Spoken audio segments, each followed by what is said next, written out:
In this video, we are going to learn the 10th program, that is design and develop a code and run the program in any suitable language to implement the binary search algorithm.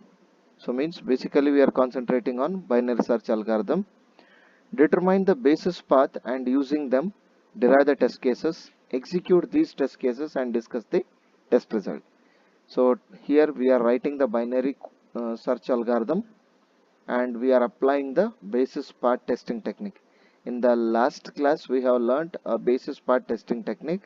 So the same MACAPS basis part testing technique, that same MACAPS basis part testing technique we are applying, and then we are trying to identify the bugs in this code, and also we have to write the test cases and then we have to discuss the test result. This is the problem statement.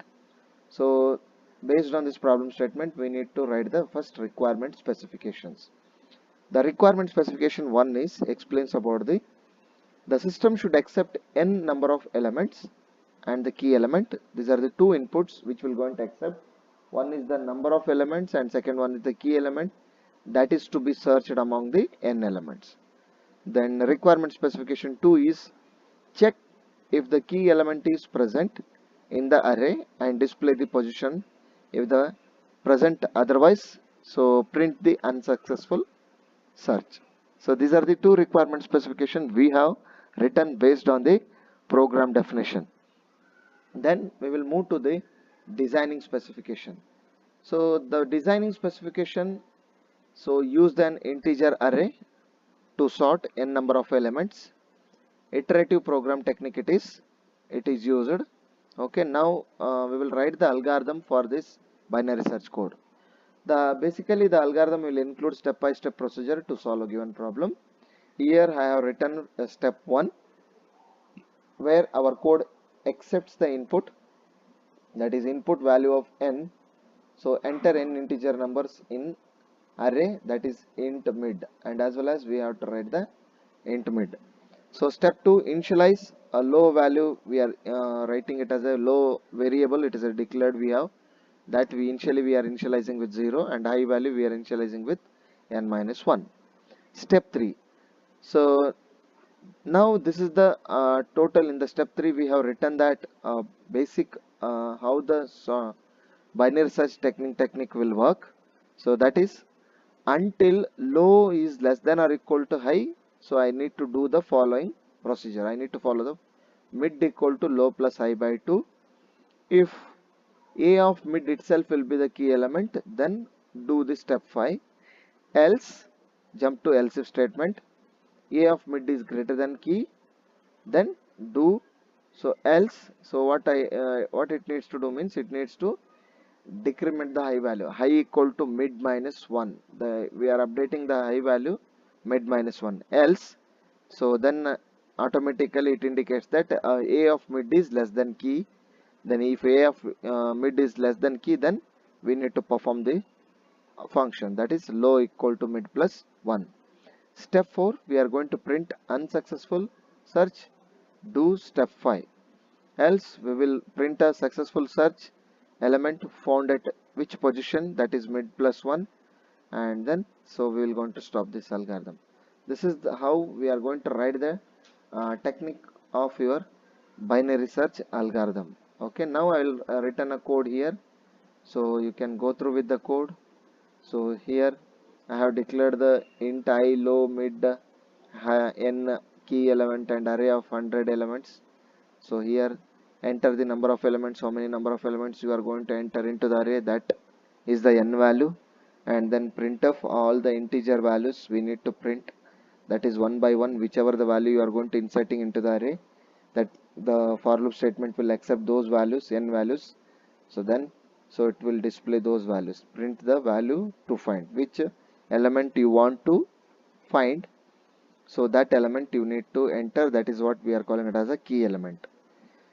Then we are initializing in the line number 12 low value equal to 0, and in the line number 13 we are initializing high value equal to n minus 1 initially.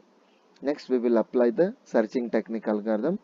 In the search technique algorithm we will start with the while loop statement where low is less than or equal to high, then mid value should be low plus high by 2.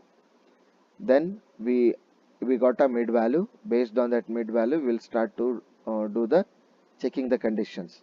If array of mid value equal to key element or not, whichever the key element we are in entered, that key element will be compared with the array of mid element. Array of mid element is equal to key element, then printf %d found at a location, then key and mid plus 1 value will be written. Else it will jump to the else statement. If the condition 16 is not satisfied, then it will directly move to the condition number 20 where it is else statement. If array of mid element is not a key element, then check the condition if the array of mid element is lesser than the key element. In means the if it is a values are in the less than key array element, then we will go to the low equal to mid plus 1. Then we will do the comparison. Low value will be becomes mid plus 1. So if this condition is not satisfied, then we will move to the line number 22 where else part is there. If this condition is not satisfied, if the line number is 16 is not satisfied, line number 20 is not satisfied, the controller will move directly to the line number 22 where we are printing else part equal to high equal to mid minus 1, where high value we are initializing with a mid minus 1. Okay, so then one more condition we are checking here. If low is greater than high, printf it is not found. If the value is not existed in the given array, then we are going to print the message not found. %d does not means not present in the list. Therefore, write the key element which you have inserted. Then return the value exit. Okay. After writing this program, you need to specify the line number for this code. Okay. So please remember, you have to specify the line number for your binary program. After specifying the line number, then we need to write the test cases for that code, whether that code works according to the requirement specification or not. Now, so we are using a technique that is, I told, basis part testing or MACOPS basis part testing, we are also calling it as. The basis part testing is a form of, it is one of the structural testing or white box testing. In the last class we have learned the method devised by the MACOPS to carry our basis part testing has 4 steps. Means, so basically this testing technique will be traced or traversed, so categorized in the 4 steps. So to identify the linearly independent path. So step 1 is we need to compute the program graph, and step 2 is we have to calculate the cyclomatic complexity. I told what is mean by a cyclomatic complexity. So in the cyclomatic complexity is nothing but how many linearly independent paths are there. To identify the linearly independent path, we are using a cyclomatic complexity. So third step is we have to select the basis path, and then we need to generate the test cases for this basis path. These are the 4 steps we need to follow under the MACOPS basis path testing technique. Now one by one, so we will do the testing. Okay, so first point number 1. So before going to the step 1, we should have a code. This is the code which we have written. So after writing this code, we need to specify the line number. After specifying the line number, we have to jump to the to draw the program graph. Okay, to draw the program graph. Please remember, here I told how to draw the program graph. The program graph always starts with the first node and end with the last node. The first node itself will be the source node, and last node itself will be the sink node. Always the first node doesn't have a in degree. The in degree should be 0, and sink node out degree should be 0. Please remember. So this procedure we have to follow, and in between, so that are all nodes are there, that we are calling it as a interior nodes. Okay. So now our program graph will starts with the line number where variable values are initialized, or else some message if you are displaying on the screen. So from that line onwards, our code or program graph will starts. Okay, so Here we are not including that lines which are variables we have declared or data type has been declared. The data types and variables we are not considering under the program graph. If the variable values are initialized, then only we are considering that line number, or else the first value where we are displaying on the screen, that statement we are considering for your program graph. Now you can see here in our binary search code, so our line number starts with the 5. Why? Because here we are asking enter the number of elements. Therefore our program graph will starts with the node number 5 or statement number 5, okay, and it's end with the statement number 28. So now 5 becomes first node and 28 becomes so last node. Clear? Now we will move to how to draw the program graph. Before drawing the program graph, please remember these are all the lines. So line number 5 is printf, 6 is scanf, 7 is printf, 8 is for loop statement, and 9 is the normal statement. Clear? This is what we will call it as a predicate node, where we are using a conditional statement or looping statement. Those statements we are calling it as a predicate nodes. Okay, so this is the predicate node where, so according to this condition, these two statements will be executing continuously. Once the condition this for loop state condition becomes false, then we are terminating from the for loop statement, and then we are entering into the next line, enter value to find, and next scanf statement, next initialization of the variable value. Similarly 13 also initialization of the variable value, that is high. Now line number 14 is the while loop statement, and this while loop statement end in the line number 24. Okay, it starts in the line number 14 and it will end with the line number 24 in between. So we are using a nested else if statement. Okay, so this will comes under this while loop itself only, and one more conditional statement we are using at the end, so that is line number 25, and then there is a 26 is a printf statement, 27 is the return statement. Okay, so now we will try to draw the program graph for this code. Now so we'll move to the program graph. Now what I told, so this is the line number where our program graph starts. Okay,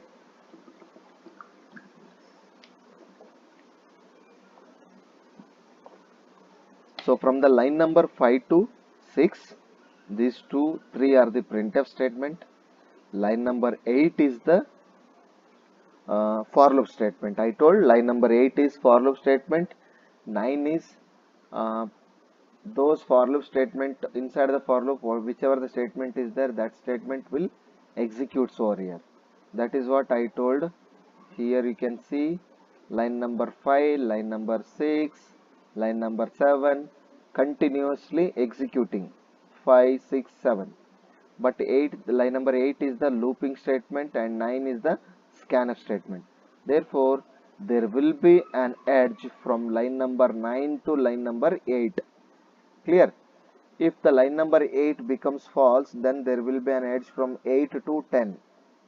There will be an edge from 8 to 10. You can see here 5, 6, 7 will execute continuously, 8 will also execute, 8 will be the looping statement, 9 is the scanf statement. Then this is the looping statement, therefore there should be an edge from here to here. This will continuous until this condition becomes false. Once this condition becomes false, then it will be terminating, and then it's going to directly to the line number 10. You have to connect this edge to 10. Then so what about the line number 10, 11, 12, 13? We'll see line number 10, 11, 12, 13. So the line number 10 is the printf statement, 11 is scanf statement, 12 is initialization, 13 is also initialization, up to 14. 14 is what? 14 will be the while loop statement, where it will going to end in the line number 24. Now we will move to there.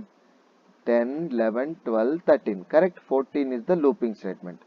So this looping statement started in the line number 14 and it will be end with the line number 24 or 25. Okay, so 24, I think so, it is ended in the 24, or else it will move to directly to the 25 itself only. Okay, then so you can connect this edge to 24, or else you can also connect this edge to 25. Next statement which will going to execute, for that statement it is connected. Here it is looping statement will be ending, therefore here we are not connected. It is you can connect for this or else this. This is the preferable. Why? Because next controller should move to where the next execution should start. For that controller needs to indicate. Therefore, this 14 while loop statement will becomes false. Then directly we are executing next statement, that is 25. If the while loop statement is true, then we will move to the line number 15. So then after that we will move to the line number 16. Line number 16, once again it is also a looping statement. You can see here if statement, if statement. So line number 16 itself will be the, so if statement. If this, check the condition, if the condition is true, then I need to go for 17, 18. If this condition is false, then I need to jump to 20. Clear?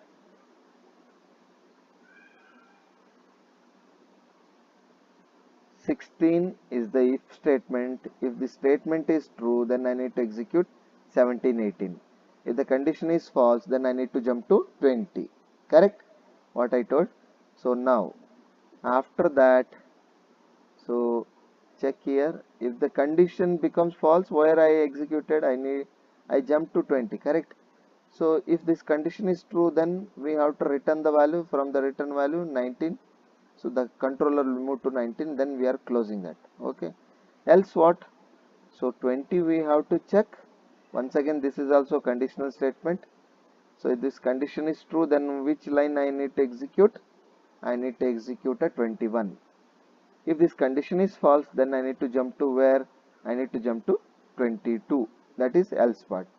If this condition is, else part is true or false, we are not checking condition. By default we are executing a line number 23. Okay, therefore there should be an edge. You can see here line number 20. So we will check the condition. If the condition is true, then we will execute 21. If the condition is false, then we will move to the line number 23. Now 17, 18s are executed, and then we want to terminate that line in the line number 19, and then we will move to the line number 19. That is where we want to terminate a while loop statement. Okay, so here this is the condition where I have terminated if statement. So this is the while loop statement. Here it is started. So then it will check the condition. After, if this condition is true, then I need to print this one. After printing this one, I will move to the 19. So from the 19 I will come out from the while loop statement, that is line number 24. Directly I will move to the line number 24. From where? 16 to 24. If 16 is true, then 17, 18. If 16 is false, then 20. If 20 is true, then 21. If 20 is false, then 22. Okay, so if 22 by default, what happens? 23 will execute and it will move to the 24. This is how we have drawn the diagram or program graph based on the program. Okay, so 19 up to 19, these are all the sequential execution. It will close the if statement, and then we are going jumping to the next statement which we want to execute. Here 21, 22. So this is the looping statement. If the loop statement, so either you move to yes or no. So it needs to go back and check the condition. Once the condition is true, then come inside and then check the condition, either this side or this side. Check the condition and then go back. Check the condition and then go back. So if the condition becomes so true, then only I will move to according to this, that is 24. So now once if I come to line number 21 to 23, how I have connected back to the 14. Now I will show you. Line number 21 and 23. Okay, it is connected back to the while loop statement. Why? Because else if this condition becomes true, then low value will be initialized with the mid plus 1. Once it is done, so then we will be terminating and then we are connecting back to the while loop statement. Once again we will check whether the key is found in the we're going to found in the value or not. Okay, else what happens, once again this is a while loop statement, then it will go back and connect it to the 14. So from the 14, once it condition while loop statement will becomes false, then we are terminating with the 24 and directly it is connected to the line number 25. Okay, so now this is what why I have connected these two, that is line number 23, this 23 is connected to 14 and also 21 is also connected to 14. Now 24 is executed, 25. Okay, what is there in the line number 25? I told, so else statement I think, or else printf statement. 25, once again we'll check the condition. So if the condition is true, then print this one. If the condition is false, then whatever we know, that print it and then return it out, come out from the program. Okay, for that we have drawn in the line number 25, check the condition, then 2, 1 is true, 1 is false. So if it is true, then we will move to the 26th line number and then we are terminating with the line number 27 and then this 28 is the closing bracket. So where we are printing. This is how we have to draw the program graph for your given program. After that we have to write the DD path table. So means we need to convert this program graph to DD path table. This is the table how we are going to convert the DD path. So node number 5 will becomes first node and node number 28 will becomes last node. So then node number 6 to 7, it is a sequential execution. Then sequential execution can be replaced with the combined together, replaced with the one new node, that is in DD path name, that as a 8. Okay, node number 8 itself will be the looping statement. Okay, for loop statement. Therefore, so there is no any sequential execution, then I can't merge with the 8 9. Okay, 8 is separate, 9 is separate. Then you can go with the node number 10 to 13. These are all sequential execution, one input, one output, one input, one output. Therefore, I can replace 10 to 13 nodes with the new name, that is D. And line number 14, 14 is itself will be the looping statement. Therefore, I can't merge this one, write it separately. 15 is also separate, 16 is also separate. 17 to 19, 17 to 19 I can merge together. Why? Because 17 to 19 are sequential execution. You can see here one input and one output. Therefore, after merging, so then this will becomes a H, node H. Then the remaining nodes are so separately we have to write 20, 21, 23, 24, 25, 26, 27 and 28. 28 we have to replace with the new name, that is and last. Okay, so this is about your how to draw the DD path graph for your given program graph. Clear? Then we will move to DD path graph. How to draw the DD path graph based on this DD path table. Just replace the names and then so write it once again the same DD path graph. So here J is connected and K is connected. Here first node node number 5 is replaced with the first, and node number 6 to 7 is replaced with the A, and B 8th node, and C is the 9th node. This is the looping statement, and D is the termination of the loop statement or a next statement. So after that we are going to check the while loop statement, then that will becomes E, and here these nodes are there, no, that is replaced with the H. Okay, and these nodes remains as it is. So then this is how we have drawn a DD path graph for a binary search program. So the same graph you need to replace with the combine together sum of the nodes where it is sequential execution, and remaining nodes write it as it is. Okay, after writing this graph I need to jump to second step, that is calculation of the cyclomatic complexity. How to calculate the cyclomatic complexity? So we know the formula V of G equal to E minus N plus P, or else V of G equal to E minus N plus 2P. Why we need a cyclomatic complexity? To identify the number of linearly independent path. The number of linearly independent path, so from the source node to sink node, how we have identified, this is the formula E minus N plus 2P. So here you can see how many number of nodes are there and how many number of edges are there. Please count. So I have written here already 21. So edges are there, 17 nodes are there. Then program graph is only one program graph, therefore 2 of 1 equal to 6. So total 6 linearly independent paths we have to identify. That linearly independent path should be a feasible path. Okay. How to identify whether is it a feasible path or not? So I will tell you how to identify the path means first point number one, the key element should be in the mid, key element should be in the left of the array, key element should be in the right of the array. These are the three test cases which we have written. Then there is no any array element in that particular array. Then one more test cases we have to write, and then one more array element you need to, or else one more path you have to identify where the key does not existed in that array, and last test cases must be a where key does not found in that particular array. That is key not found two times you can write test cases for that. So based on that we have written a path 1, path 2, path 3. Path 1 array element will be in the mid, path 2 array element will be in the left of the mid element, mid array element, and here path 3 will be the right side of the array element, and in the fourth, so there is no any array element in that to search, and then fifth I will be the array element is lesser than the uh, mid element but key does not found. So next path we are written for, so array elements are there but key element will starts to search in the greater than mid element.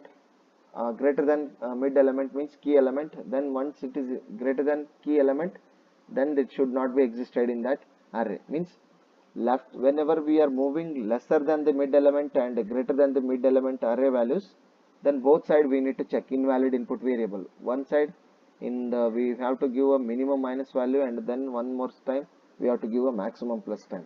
Therefore total 6 test cases we are going to check under the DD path graph or for a binary search table under the markups basis path testing. These are the path which I have written P1, P2, P3, P4, P5, P6. So what I have explained how I have written means I have identified this path from first to last, first to last, first to last. Always it needs to start with the source node and it should end with the end, last node. So in that way that you have to write the linearly independent path. These are all we are calling it as a linearly independent path, and then these are all feasible path. If it is infeasible path then it is an invalid path. Clear? So therefore you have to write these values and you have to identify these paths. After identifying these paths, based on this path only you need to specify the test cases you have to write. Now I am writing the testing for path 1. So if you are writing the your path might be interchanged. Now you have identified this path as a P1, then you have to write testing for path P1, but here, so this path will be giving a output result when the key element is greater than the mid element. Okay, so fourth path is if the key element is so does not existed in the array, means array elements are there is no any element to search in that array, then this will be indicating. In that fashion you have to write the test cases. Might be you are written P4 path P1 and P3 path as a P6. Based on that only you have to write the test cases. You can interchange these test cases according to your path how you have written. So testing for path P1. Okay, now I have written a value of n is 5. Then my array element is, that should be in ascending order always, array element.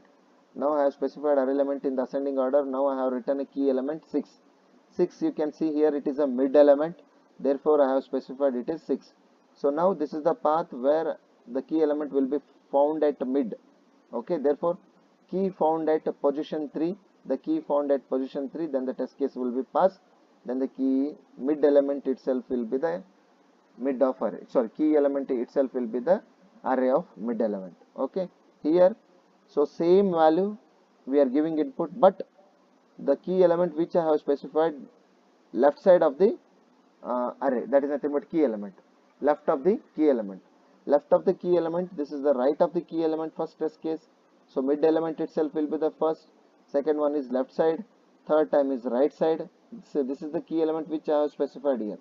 This value is right side of the uh, key element, or key element is last at the, whenever we are calculating the mid element, right side of the mid element, here left side of the mid element. Left side and right side is nothing but greater than and lesser than. So here I have not entered any array element. Here I have specified n value is 0. Still also you want to find a key element, that is 5, but there is no any keys, therefore key does not found, key does not found. This is the expected output result when we are traversing through this path. When we are traversing through this path, our output result will be a key element will be found at a right side of the array. So here the key element might be found at a left side of the array. Here key element will be mid of the array. So next, testing for a path P5. So to test that path P5, so the same input we have specified here, but you can see here the one key element is there which is not existed in the array, but which is left side of the mid element, correct? Left side of the mid element means less than value. So less than value means this is an invalid input variable which does not existed in this value. Still also we were trying to find the key element. In that case, one time this it will search the array element where the element does not found. So then this will be the one test case. So you can see this is the next key element which I have specified 11. 11 does not found in the given array. Okay, the but array value is 11 is their key value. That key value will comes under the right side of the array element or mid value. Okay, therefore here it is also key does not found. So this is the path P5 and P6 I have written for array element which will comes invalid input variable in the left of the mid element, right of the mid element, the array value which does not found. So this is how we are going to write the test cases for your given program, that is for binary search. Okay, thank you. Is there any doubt? Please ping me. So and as well as like this video and share this video and subscribe my channel. Thank you.